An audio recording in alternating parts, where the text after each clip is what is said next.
Bob here, Chopper Bob Customs, and I think we're finally done with second winter here in Oklahoma.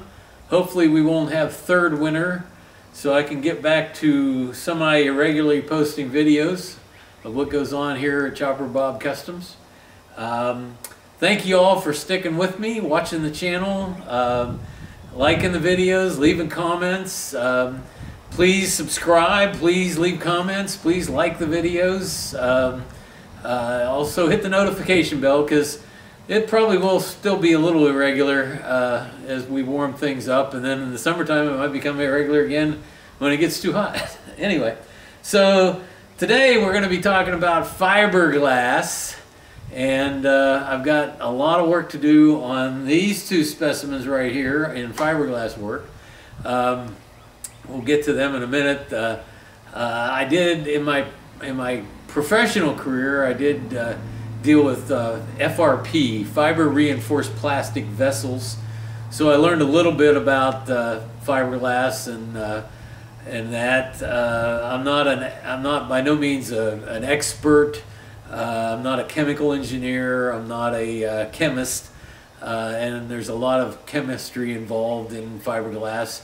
But basically I learned some of the do's and don'ts and some of the ways that it can be made to work for you.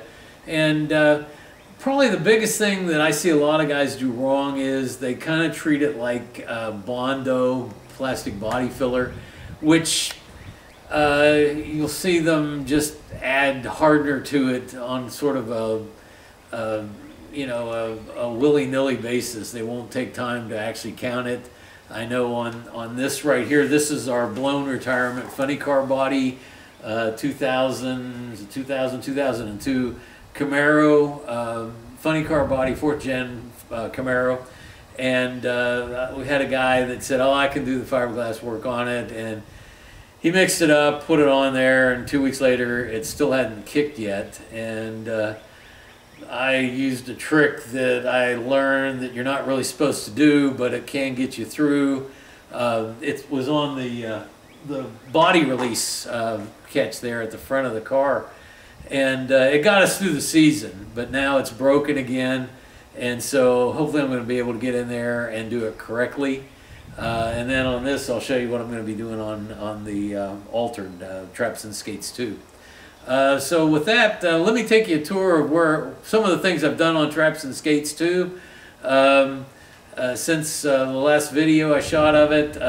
Basically, with the winter time, I might be able to get an hour's worth of work done on a given day, and by the time I set the camera up and tear it down and take care of that, I don't get any work done. So I don't shoot any videos during the winter time too much, unless it's a very nice day. So let me pause here. I'll pull the camera off, get your Dramamine taken, because I'll be walking around the car to show you some of the things that have happened since the last video.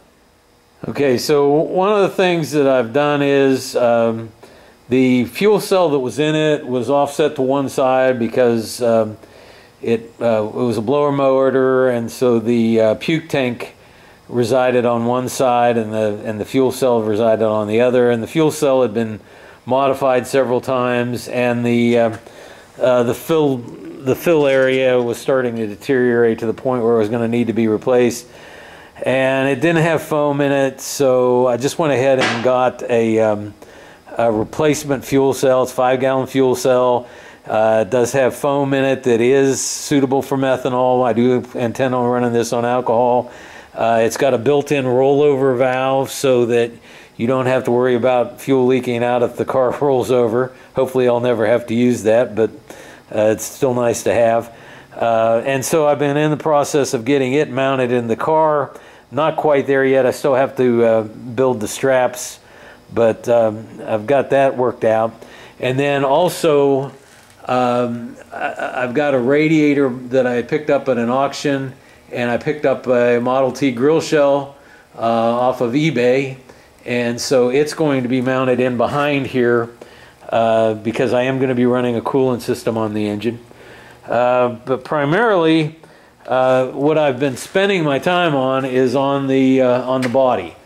And here again, this is the This was the body that I was originally intending on using as a mock-up because it's in pretty bad shape. It's a little bit long in the tooth, but more I worked with it, the more I decided that I don't necessarily want to cut up the body that I got. It's basically new old stock, just because of the fact that this chassis has some quirks to it, and I think I'm going to hold that body in reserve for either a different chassis for Traps and Skates 2, or quite possibly I'll put that body on here when this one finally gets to the point where it doesn't function anymore.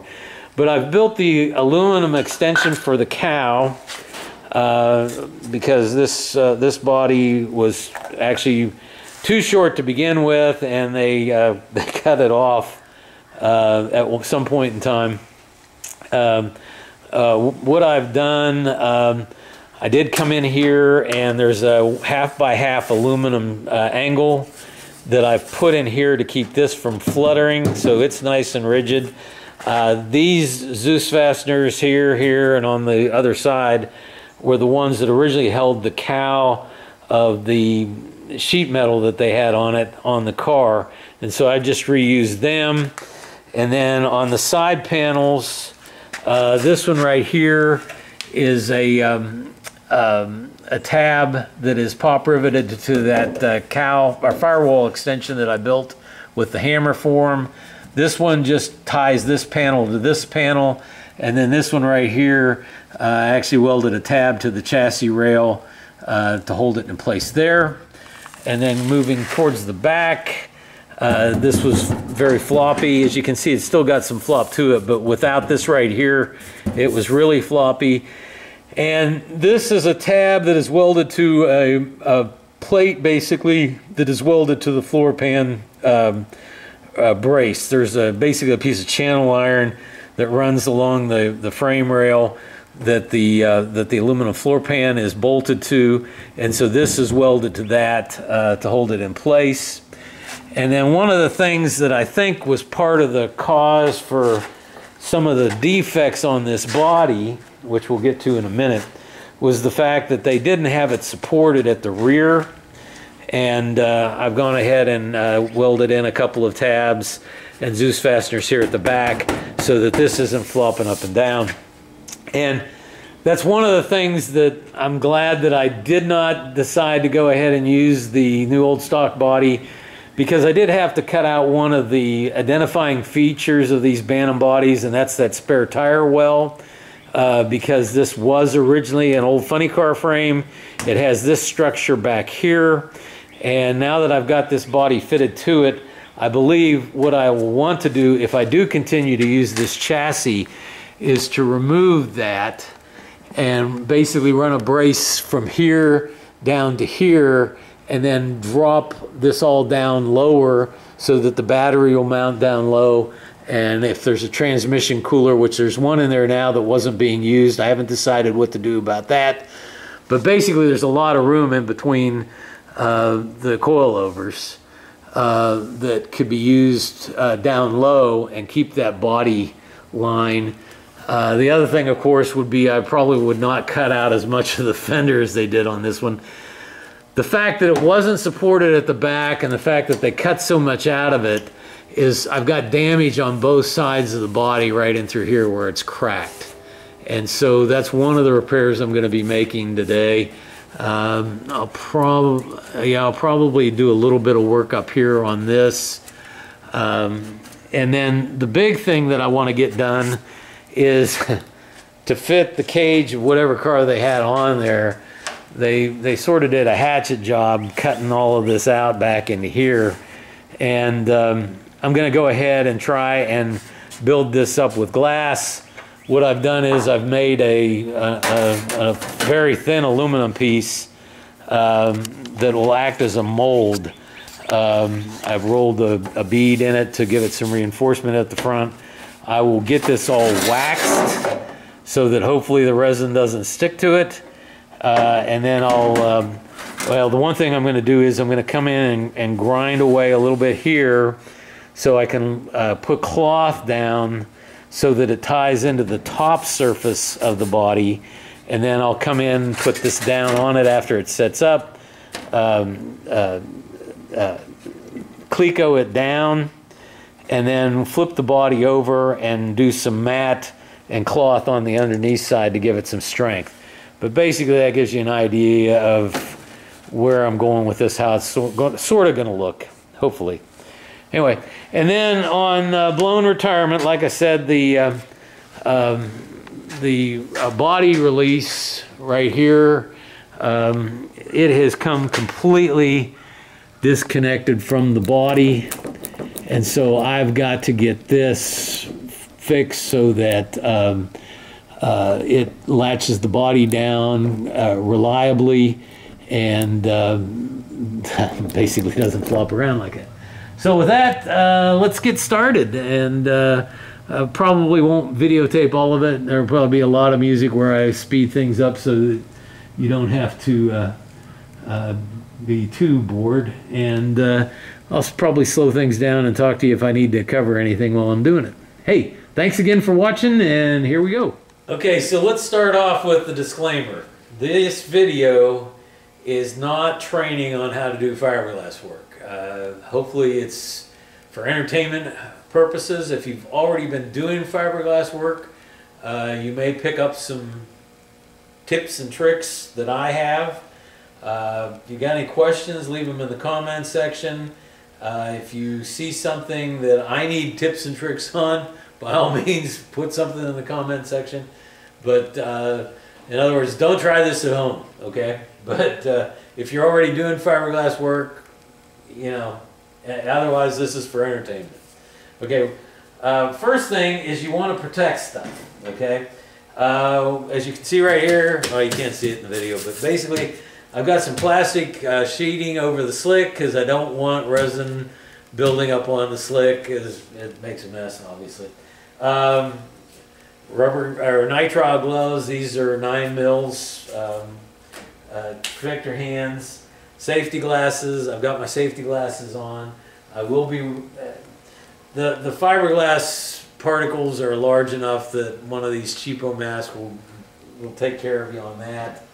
At least it does for me. I mean, the truth is they probably recommend something more severe than that, but you know. And then baby powder. Okay, baby powder, it's not a perfect cure for the problem, but it kind of fills the pores and makes your skin slippery so that the fiberglass particles that you can't see but will drive you nuts for a day or two after you've done this, it makes them a lot less. It's not perfect, but by putting some baby powder on, you lessen that itch that you're going to have when you're doing fiberglass work. So just give myself a dusting of that, and then I will put my long sleeve shirt back on as an added layer of protection.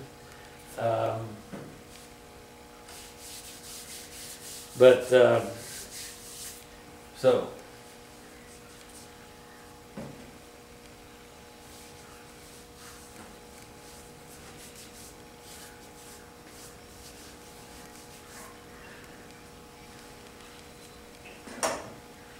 don't get it in your eyes.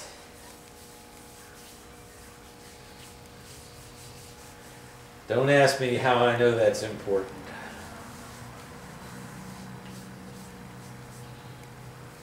Okay.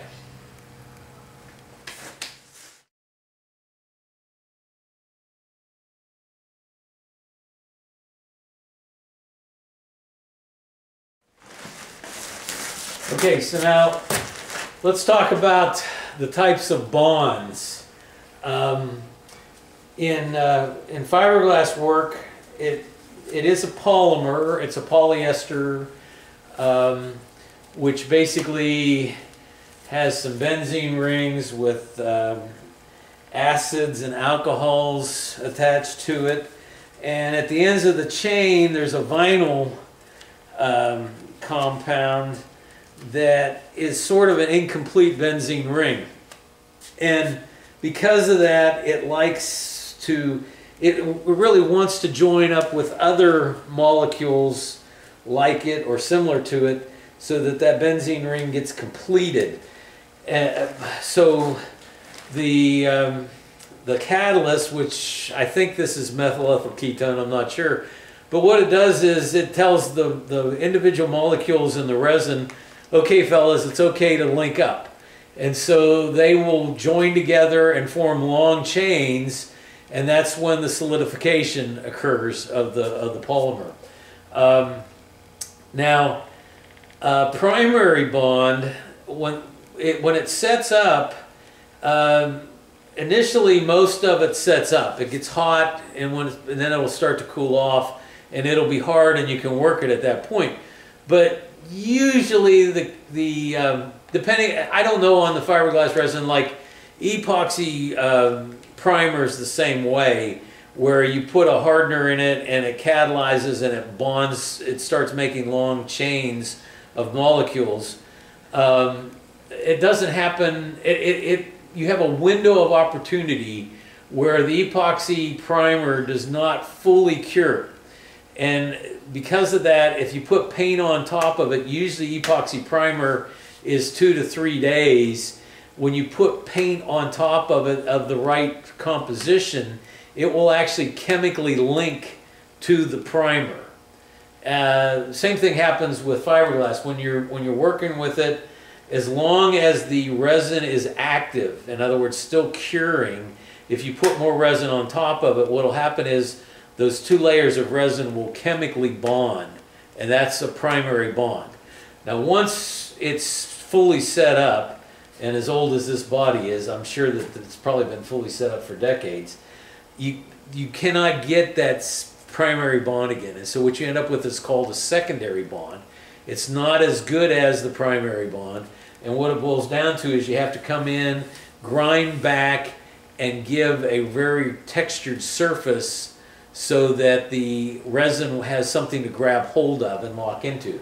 That's a secondary bond. So that's what we're doing with this basically, is we're putting in secondary bonds to make this go together. It's not all that critical on something like this. When you're dealing with a pressure vessel, it does become pretty significant that your secondary bonds are done correctly and are done well enough that you don't have to worry about separation of the 2 layers. So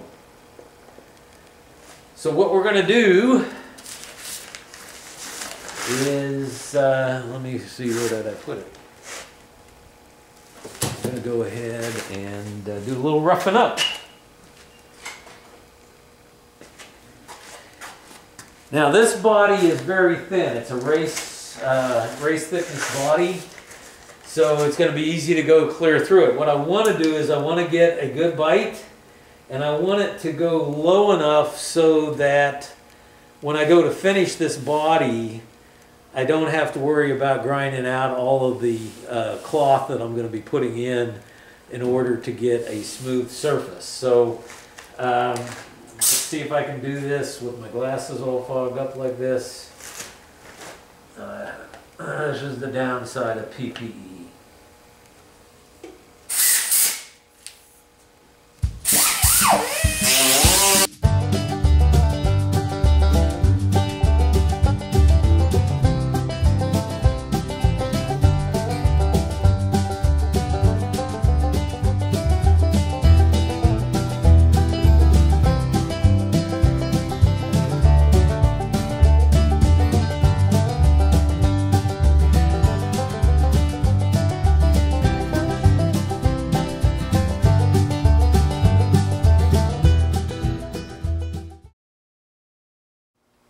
Okay, time to mix up my first batch of resin.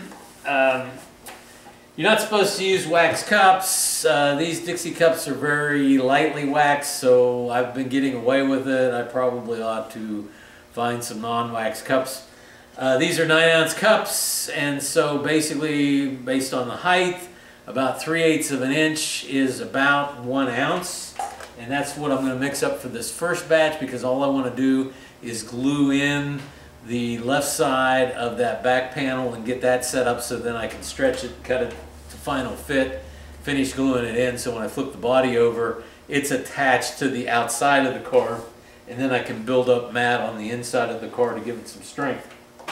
Anyway, so, and the mixing ratio is pretty simple. It is 1 ounce of resin,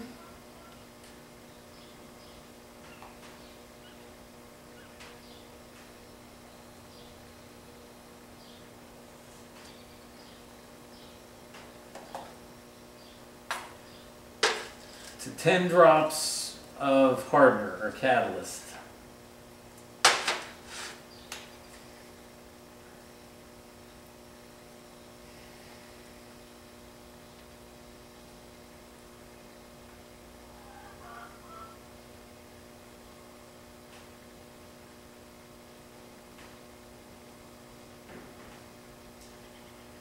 There we go, 10 drops of catalyst, 1 ounce of resin, and now you want to mix it thoroughly. You don't want to beat a lot of air into it, but you do want to get it thoroughly mixed. And I will get this mixed and move over to the car. Okay, so I've got my resin mixed up. Fortunately, it's fairly cool today. Gives you some time to work with it. Rule of thumb is for every 10 degrees in temperature increase, you cut the reaction time in half. So if it takes 10 minutes to set up at 80 degrees, it takes 5 minutes to set up at 90 degrees, and it takes 2.5 minutes to set up at 100 degrees. So that's why I kind of like working fiberglass, not when it's too cold, because I want it to set up fairly quick, but it sure is a lot less stressful when you have a little bit of time. Now normally I would do this with a brush, but since this is just a small amount, I don't want to waste a brush on this. So I'm just going to spread it out here with my mixing stick.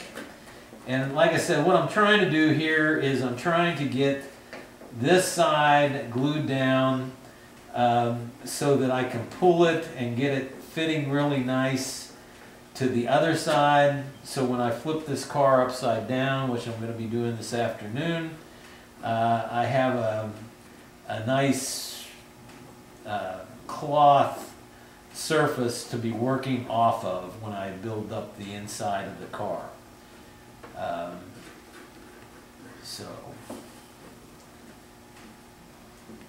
Now the other thing that you're going to do is you're going to go through a bunch of gloves.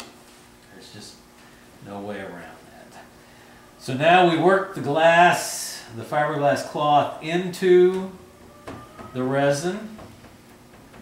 And here again I would normally use a brush to do this, but in the interest of not using a bunch of brushes today, I'm just going to use my fingers, and then I'm going to make sure that it's coated well on the outside so that the resin fully impregnates the cloth so that it is a good composite. That's technically what this is a composite. FRP, fiber reinforced plastic.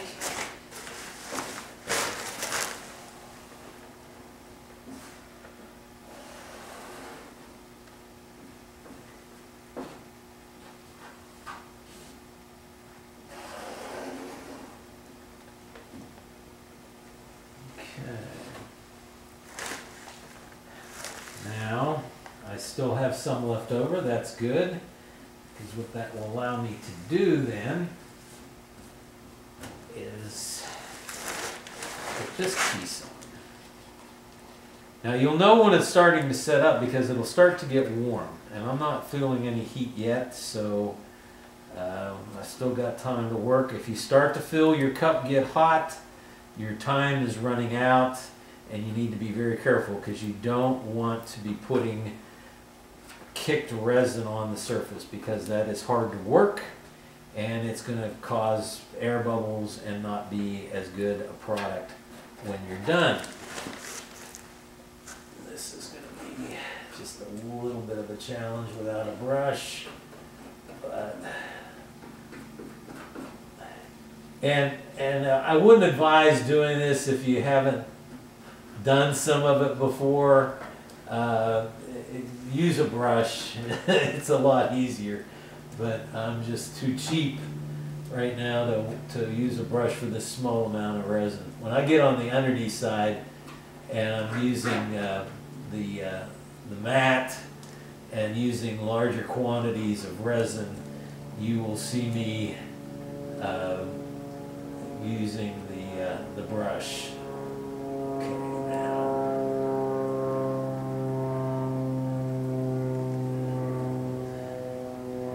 now curves, as flexible as this cloth is, it doesn't like to curve around surfaces very well, so you really have to work it to get it to go into particularly this reverse curve that we've got, compound reverse curve that we've got going on right here. And try and work the air bubbles out, which it's not cooperating very well today.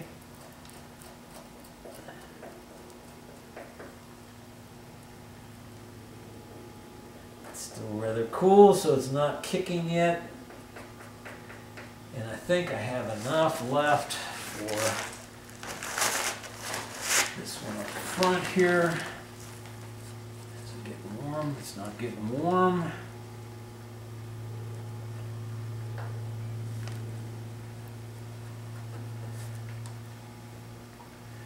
This one, when I get it turned over, I'm probably going to go in there and grind the groove out, because this has got a fairly wide crack in it. And I'm kind of concerned about getting it in there good. And that'll be a delicate deal, because you will not want to grind out into your freshly applied cloth, but you do want to get it ground out enough so that you get a good, good repair job.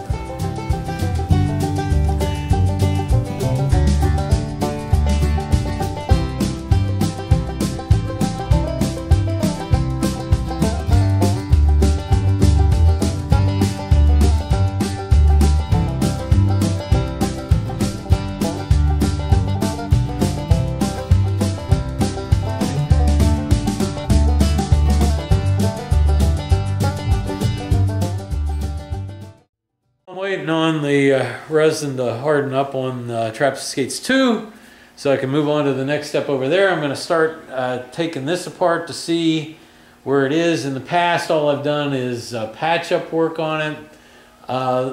Real quick, the way this works is on the chassis of the car, there's a receptacle that, that this shaft goes into to lock the body down. So if you've ever watched a funny car race, and you'll see the crew member go up there and grab hold of this and pull it out.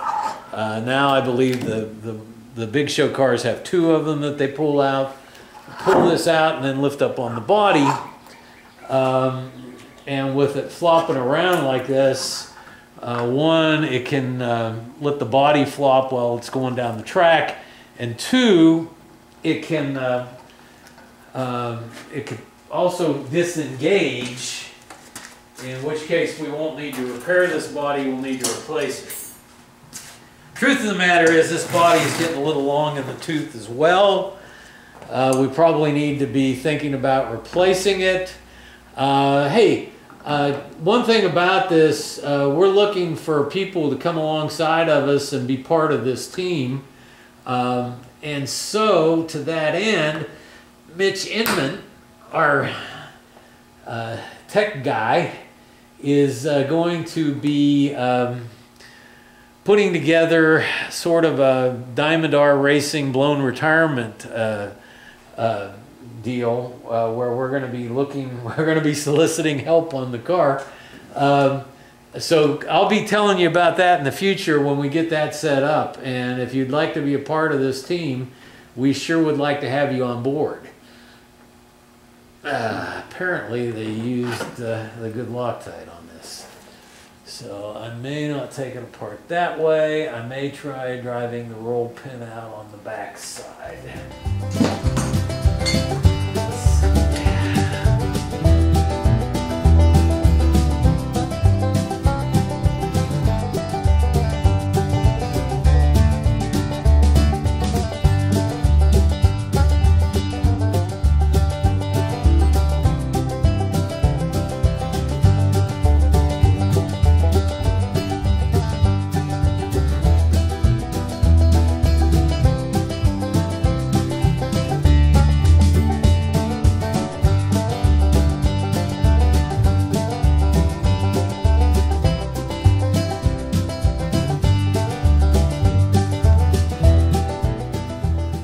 Okay, what I believe is going on here is that this tube right here is attached to a plate that is sandwiched in between the layers of fiberglass on the nose of the body. At least it was attached at one time. Now it's semi-attached. It won't come out, but it's also not fully attached. It can wobble around. And so what that's leading to is this is the body's trying to pull up, and so the chassis is trying to pull it down, and this is going to probably continue to break. So what I've done is I've cleaned it up, and this is a piece of foam that's wrapped in fiberglass right here that goes up into the body. I believe these are all secondary bonds, not necessarily the best, but what I intend to do here is I'm going to drill a hole through this, and then I'm going to safety wire it. I'm going to run basically some 023 or 035 MIG wire through it, make several loops, tighten it up so that it pulls it up there. I'll probably go ahead and put some resin back up in there so that when I pull it up in, it's going to glue it to this.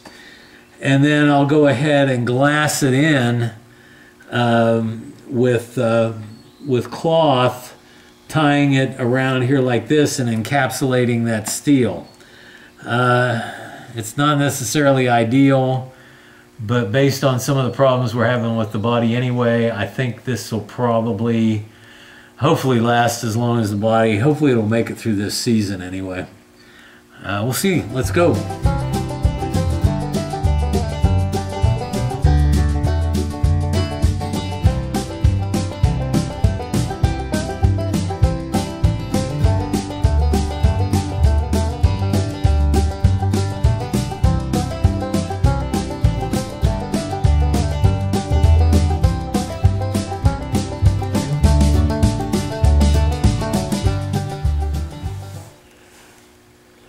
Okay, I'm going to mix up some resin. I'll be right back.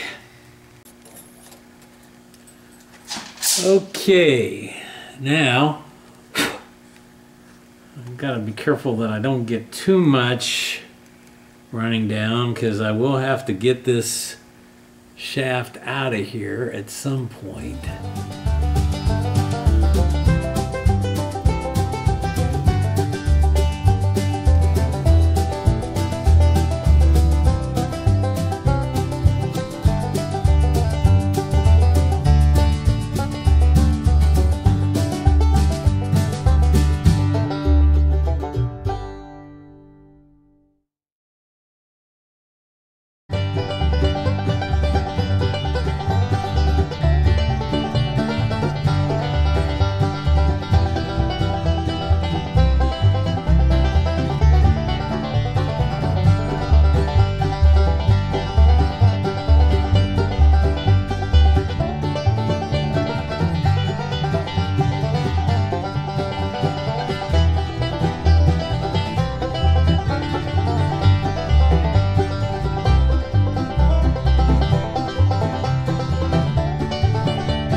Okay, so before I broke for lunch, I went ahead and got the resin around here, got this cloth nailed down. But before I put the mold that I made on it, I kind of want to get it flattened out a little bit so that I don't have large gaps where it's going to leak. So I'm going to go ahead.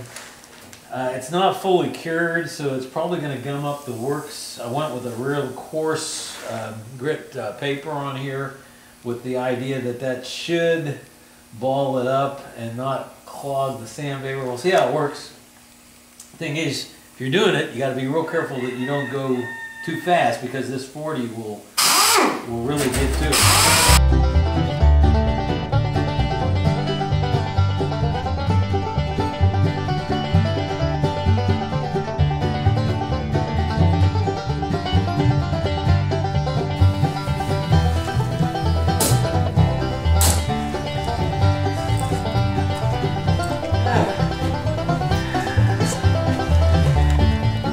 pretty much all I got to do is put it back together. Well, probably, well, Wasn't that big a deal? it's a big deal, and it's probably not.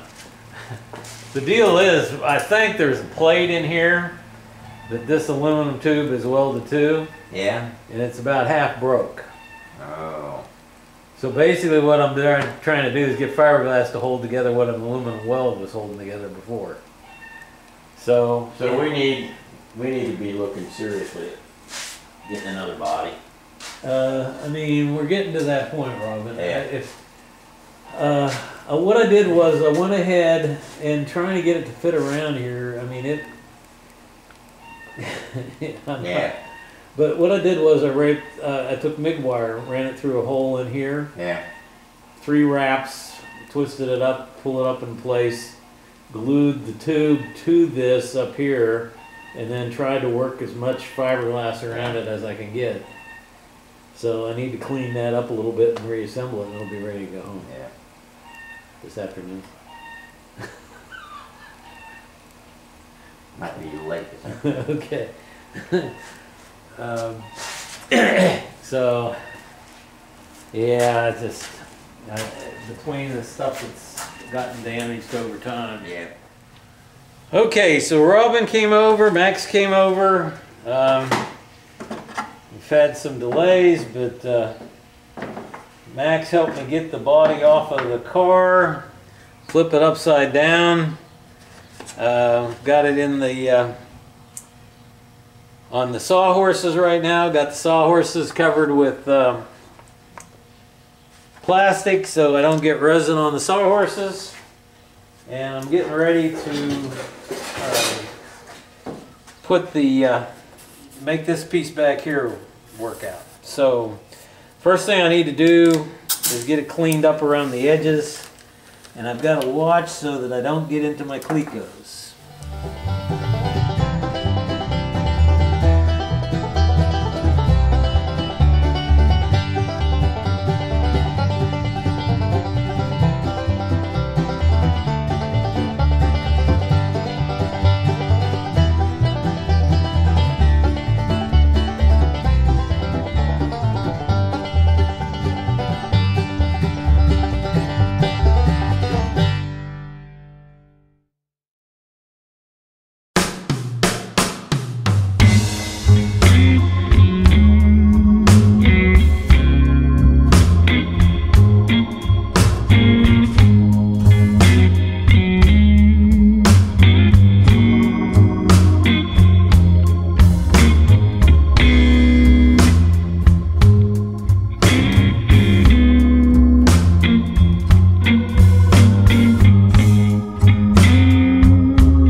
Okay, so yeah, I've got some big air bubbles back in here, but you know, compared to the rest of the body, it's going to be great, I hope.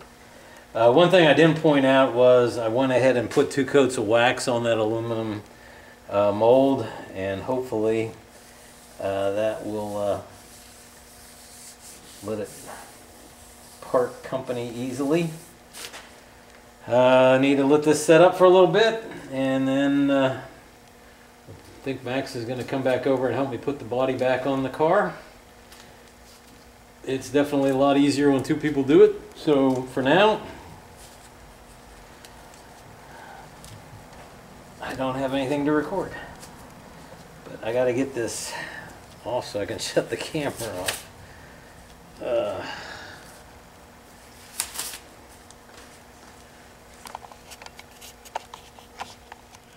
Okay, so it could look a little prettier, but we'll get some black paint on it, and I think anyone will be the wiser.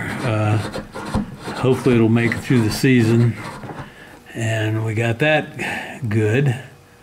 Those wires are embedded in there. We've got 3 loops through there, so hopefully that will tie it together and reinforce it. I talked to Robin a little bit about it and told him it was supposed to be a welded aluminum piece, and we're basically trying to get fiberglass to do aluminum work, but we'll see how it goes. And then on the traps and skates too, got this good and solid inside and out. Same thing on the other side, and then it ended up with a little bit of a dip right in through here because of the way I did it, but basically the molded piece came out looking really good. Of course, this is a fairly thin body to begin with, and so this is a little bit thin too, but it fills that gap. A little bit of body filler in the low spots there, and get this body worked out, and it'll be looking a lot better than it did when it came in. I still have to figure out what I'm going to do about the hole for the parachute line, but beyond that, I'm ready to start wrapping this body deal up so that I can get it in primer and then get it painted. So with that, I'm getting ready to shut down the shop, and hey, thanks for watching, and again, please subscribe, please like, please comment, hit that notification bell, and we'll be posting videos hopefully on a more regular basis now that second winter is over. So for now, Chopper Bob out.